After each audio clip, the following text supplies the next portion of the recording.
చెప్పండి. మాధురి గారు ఈ టఫ్ టైం లో మీకు మీ పిల్లలు ఎంత పెద్ద పెళ్ళిళ్ళు ఏమైనా ఈ విషయం తర్వాత మాట్లాడారా మీతో? ఆ ముందు నుంచి మాటలు లేవు. ఈ సిచ్యువేషన్ అయిన తర్వాత ఈ 3 days నుంచి ఇవన్నీ జరుగుతుంది. అతను అక్కడెక్కడో షిప్లో ఉన్నారు. తన ఫోన్ కూడా కాంటాక్ట్లో లేదు. ఫోన్ ఎవరైనా చెప్పడానికైనా ఫోన్ కూడా కాంటాక్ట్ లేదు. శాటిలైట్ ఫోన్ ఎప్పుడో వస్తే ఎక్కడన్నా పోర్ట్కి రీచ్ అయితే ఫోన్ ఏదో చేయాలి. ఇంకా తెలుసుకొని తను ఇంకా ఏ విధంగా రెస్పాండ్ అవుతారో. ఇప్పుడు తన పిల్లల కోసం కామెంట్ చేశారు కదా, అతను కూడా ఇప్పుడు వాణిని వదిలే ప్రసక్తి అయితే అతను కూడా వదలరు.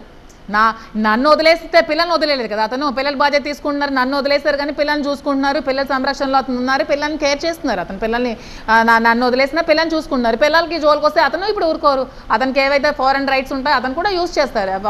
అక్కడి నుంచి అతనికి ఏం చర్యలు తీసుకుంటారు. అతను కూడా అతని పిల్లల కంటే ఎవరు ఊరుకుంటారు? అతను ఊరుకోరు కదా. వాళ్ళ ఫ్యామిలీ నుండి రియాక్షన్ నీకు సిగ్గు లజ్జ లేదు, నీ కుటుంబం పరువు లేదని మాట్లాడారా దీని గురించి? మా అత్తగారు మామగారు లేరండి. మా మామగారు చనిపోయి 2 years అవుతుంది. మా అత్తగారు 2012లోనే చనిపోయారు. అంటే దీనికి ఫుల్ స్టాప్ ఎలా పడుతుంది అనుకుంటున్నారండి? అంటే ఆవిడ వచ్చి మీకు క్షమాపణ చెప్తే ఇంక ఇది సద్దుమణినట్టు వాణి గారి హ్యాండ్స్ లోనే ఉంది. వాణి గారు వచ్చి నన్ను క్షమించమని కోరితే దాని గురించి ఏమంటారు? ఫ్రెండ్షిప్లో తప్పే ఉందండి. లైఫ్ లాంగ్ ఎవరెవరితోనైనా ఫ్రెండ్షిప్లో ఉండొచ్చు. తప్పే ఉంది. మీరు అంత ఫ్రెండ్షిప్ చేయండి. మీకు లైఫ్ లాంగ్ ఏం కావాలన్నా మీకు హెల్ప్ చేసి పెడతాను నేను. ఫ్రెండ్షిప్లో తప్పే ఉంది. ఎవరెవరితోనైనా ఫ్రెండ్షిప్ చేయొచ్చు. దాంట్లో తప్పే ఉంది. జెండర్ ఇది చూడకూడదండి ఫ్రెండ్షిప్. ఇది ఇలాగే కొనసాగిస్తారా ఫ్రెండ్షిప్ ని? వాణి కానీ తన వర్డ్స్ ని బ్యాక్ తీసుకోకపోతే అక్కడ ఇంటి దగ్గరికి వెళ్ళి అక్కడే కూర్చొని ఆ ఇంట్లోనే ఉంటాను. ఏ ఎలిగేషన్స్ అయితే చేసిందో ఆ ఎలిగేషన్స్కి నేను అక్కడే ఉంటాను. తన వర్డ్స్ బ్యాక్ తీసుకుంటే నేను ఆ ఇంటి పరిసరాలు కూడా వెళ్ళను. తను ఇవన్నీ ఒప్పుకోవాలి. మీడియాలో నేను నా రాజకీయ అన్ని విషయాల మీద చాలా డేరింగ్గా చాలా స్పష్టంగా మీరు మాట్లాడుతూ వస్తున్నారు. కాబట్టి ఇంకొక విషయం అడుగుతాను మిమ్మల్ని. డివోర్స్ అని దువ్వాడ శ్రీను అన్నారు. మీరు హెల్తీ రిలేషన్షిప్లో ఉన్నాము, మీరు లివింగ్ టుగెదర్ అని కూడా అనుకోండి. ఇక మీద మేము కలిసే ఉంటాం, ఒకటే ఇంట్లో ఉంటామని మీరు చాలా ధైర్యంగా స్పష్టంగా చెప్పారు. వెళ్తుందంటారా? పెళ్లి దాకా వెళ్ళే అవకాశం ఉందంటారా? దాని మీద మీ ఒపీనియన్? నాకైతే ఇప్పుడు అలాంటి ఆలోచనలు అవి ఏమీ లేవండి. మొన్నటి వరకు ఎలక్షన్లో చేశాను, ఫ్రెండ్లీగా ఉన్నాను.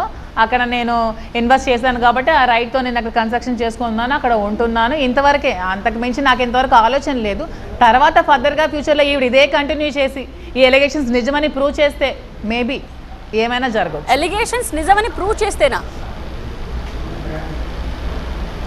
ఈ ఎలిగేషన్స్ నిజమని ప్రూవ్ చేస్తే కదా. ఇదే ఎలిగేషన్స్ ఆవిడ కంటిన్యూ అయితే, ఆవిడ బ్యాక్ తీసుకోకపోతే వర్డ్స్ ని పక్కన పెట్టండి.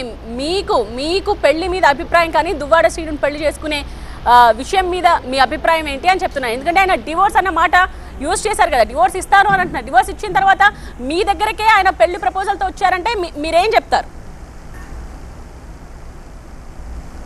వచ్చినప్పుడు చెప్తానండి ఆన్సర్. ఆల్రెడీ రేపు టెక్కలికి వెళ్తున్నారు. అయితే సపోర్ట్ గా ఎవరిని తీసుకెళ్తున్నారు? నేను సపోర్ట్ గా ఎవరిని తీసుకోవాలండి. నేను ఒకదాన్ని వెళ్ళి కూర్చుంటాను. మీతో పాటు నాకు ఒంటరిగా నన్ను బ్లేమ్ చేశారు. ఒంటరిగా వచ్చాను. ఇప్పుడు ఈ ఊబిలోకి నా పేరెంట్స్ ని, నా ఫ్యామిలీని నేనెందుకు లాగాలి? ఈ పేరెంట్స్ కి చెప్పి నేను ఇక్కడికి వచ్చాను లేదు కదా. నా వల్ల వాళ్ళెవరు ప్రాబ్లమ్స్ ఫేస్ చేయడం నాకు ఇష్టం లేదు. ఇది నా ప్రాబ్లం, నేనే సాల్వ్ చేసుకుంటాను, నేనే కూర్చుంటాను వెళ్ళి. ఆల్రైట్ అండి, thank you so much Madhuri గారు. మీ అభిప్రాయాలు మాతో షేర్ చేసినందుకు. నేను మీకు ఏమి ఇవ్వకలేదు. చెప్పండి మాధురి గారు. శ్రీను గారు, నేను నీకేమి డబ్బులు పెండింగ్ లేను, నీకు ఇంటితో సంబంధం లేదు, నువ్వు పో అంటే అప్పుడు వెళ్ళిపోతాను. అంతవరకు అక్కడే ఉంటాను.